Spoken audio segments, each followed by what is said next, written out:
7 মে এবং 8 মে এই 2 দিনে 202 জনকে আমরা পেয়েছি, যাদেরকে এই বিএসএফ বিভিন্ন কর্নারে পুশিং করেছে এবং এমন জায়গায় যে জায়গায় জনগণ নেই, জনবসতি নেই, সেরকম জায়গায়। এবং আপনারা জানেন যে সীমান্তের প্রত্যেকটি স্পট তো ফিজিক্যালি অকুপাই করে রাখা যায় না, তো যে জায়গাতে কেউ ছিল না এরকম সুযোগে করেছে।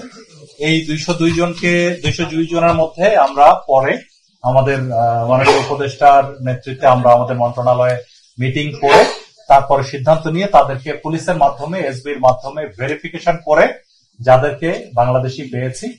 অ্যাকচুয়ালি এরা গত 2-3 বছর থেকে শুরু করে অতীতে 20-25 বছর আগে বিভিন্ন সময় নানান কাজে ভারতে গিয়েছিল। তবে তাদের মধ্যে তাদের সন্তানাদিও আছে যারা অনেক আগে গিয়েছিল। এইসব সন্তানাদি কিন্তু তারা ভারতের আধার কার্ড বা অন্যান্য ডকুমেন্টস পেয়েছিল, বাট পুলিশ বা বিএসএফ তাদের এগুলো রেখে দিয়ে তারপরে পুশিং করেছে। তো যাই হোক, এরপরে যেটা যাদেরকে বাংলাদেশি পাওয়া গেছে তাদেরকে প্রশাসনের মাধ্যমে তাদের নিজ নিজ এলাকায় প্রত্যাবর্তনের বিষয়টি প্রক্রিয়াধীন আছে।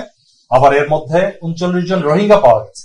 এই রোহিঙ্গা যারা আমাদের এফডিএমএন ক্যাম্পে বিভিন্ন সময় রেজিস্টার্ড ছিল, কোনোভাবে ওরা পালিয়েছে ওদিকে, তো তাদেরকে আমরা ওই এফডিএমএন ক্যাম্পে আমাদের RRRC আর UNHCR এর মাধ্যমে তাদেরকে ক্যাম্পে ফেরত পাঠিয়েছি।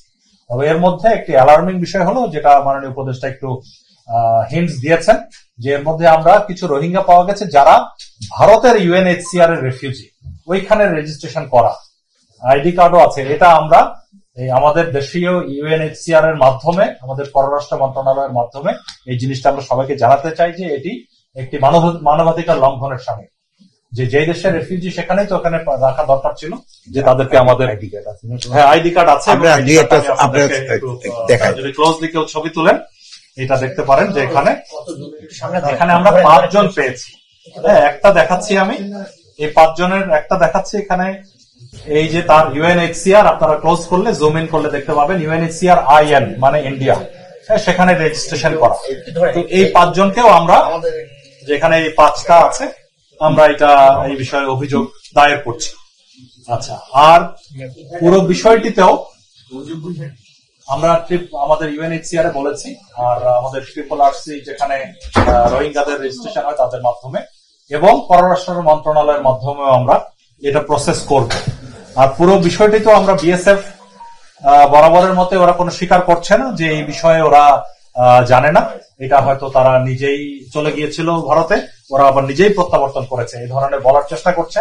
এটা আমরা মানছি না। আমরা ফ্ল্যাগ মিটিং করে প্রতিবাদ লিপি দিয়েছি এবং একই সাথে আমরা আমাদের পররাষ্ট্র মন্ত্রণালয়েও করেসপন্ডেন্স করে এই বিষয়ে ভারতীয় পররাষ্ট্র মন্ত্রণালয়ের সাথে যোগাযোগ করার কথা বলছি।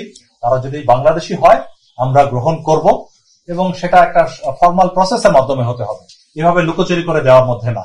আর সেই সাথে আমরা জানতে পেরেছি যে খাগড়াছড়ি এলাকায় মূলত আরো প্রায় 200 থেকে 300 জনের মতো এই ধরনের শরণার্থী ওপারে আছে, যাদেরকে বিএসএফ পুশব্যাক করে দেওয়ার চেষ্টা করছিল। তো আমরা এই পেট্রোলিং বাড়িয়ে এবং সজাগ দৃষ্টি থাকার কারণে গত 2 দিন ধরে তারা চেষ্টা করছে, পারছে না। সো ওইদিকে এখনো আছে। আর ইতিমধ্যে আবার ওইদিকে গ্রাউন্ডে না পেরে আপনার সুন্দরবনের এদিক দিয়ে একটি রিমোট একটি চর, মান্দারবাড়িয়া একটি চর আছে, সেখানে ওরা কোনো একটা ভারতীয় কোনো জাহাজের মাধ্যমে এসে আমাদের আরো 78 জনকে ওখানে ফেলে গেছে, যেটা কোস্টগার্ড তাদেরকে উদ্ধার করে, সেটা কোস্টগার্ডের এলাকা, উদ্ধার করে তাদেরকে নিজ এলাকায় পাঠানোর বিষয়টি প্রক্রিয়াধীন আছে।